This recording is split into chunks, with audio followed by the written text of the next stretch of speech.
श्रीमहालक्ष्मी अष्टोत्तरशतनामावलिः। ॐ प्रकृत्यै नमः। ॐ विकृत्यै नमः। ॐ विद्यायै नमः। ॐ सर्वभूतहितप्रदायै नमः। ॐ श्रद्धायै नमः।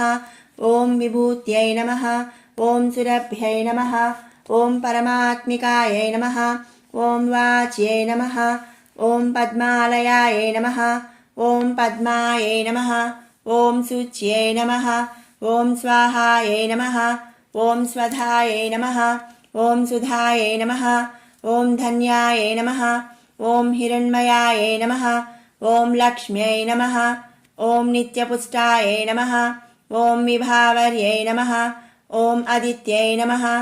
ॐ दित्यै नमः। ॐ दीप्तायै नमः। ॐ वसुधायै नमः। ॐ वसुधारिण्यै नमः। ॐ कमलायै नमः। ॐ कान्तायै नमः। ॐ कामाक्ष्यै नमः। ॐ क्रोधसम्भवायै नमः। ॐ अनुग्रहप्रदायै नमः। ॐ बुद्ध्यै नमः। ॐ अनघायै नमः। ॐ हरिवल्लभायै नमः। ॐ अशोकायै नमः। ॐ अमृतायै नमः। ॐ दीप्तायै नमः। ॐ लोकशोकविनाशिन्यै नमः। ॐ धर्मनिलयायै नमः। ॐ करुणायै नमः। ॐ लोकमात्रे नमः। ॐ पद्मप्रियायै नमः। ॐ पद्महस्तायै नमः। ॐ पद्माक्ष्यै नमः। ॐ पद्मसुन्दर्यै नमः। ॐ पद्मोद्भवायै नमः। ॐ पद्ममुखीयै नमः। ॐ पद्मनाभप्रियायै नमः। ॐ रमाकान्तायै नमः। ॐ पद्ममालाधरायै नमः।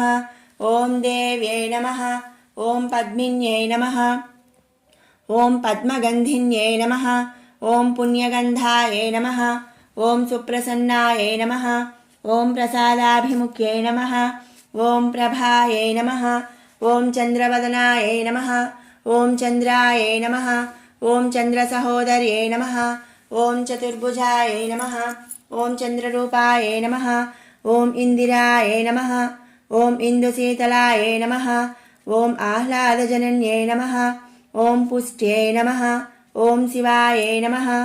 ॐ शिवकर्यै नमः। ॐ सत्यै नमः। ॐ विमलायै नमः। ॐ विश्वजनन्यै नमः।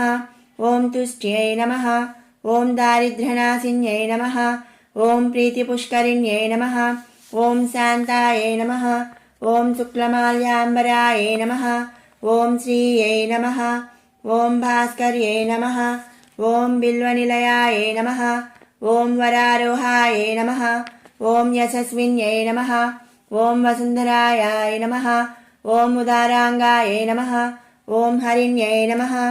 ॐ हेममालिन्यै नमः। ॐ धनधान्यकर्यै नमः। ॐ सिद्धये नमः। ॐ स्त्रैणसौम्यायै नमः। ॐ शुभप्रदायै नमः।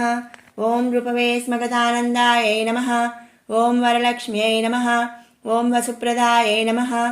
ॐ शुभायै नमः। ॐ हिरण्यप्राकारायै नमः। ॐ समुद्रतनयायै नमः। ॐ जयायै नमः। ॐ मङ्गलादेव्यै नमः। ॐ विष्णुवक्षस्थलस्थितायै नमः। ॐ विष्णुपत्न्यै नमः। ॐ प्रसन्नाक्ष्यै नमः। ॐ नारायणसमाश्रितायै नमः। ॐ दारिद्र्यध्वंसिन्यै नमः। ॐ देव्यै नमः। ॐ सर्वोपद्रववारिण्यै नमः। ॐ नवदुर्गायै नमः। ॐ महाकाल्यै नमः।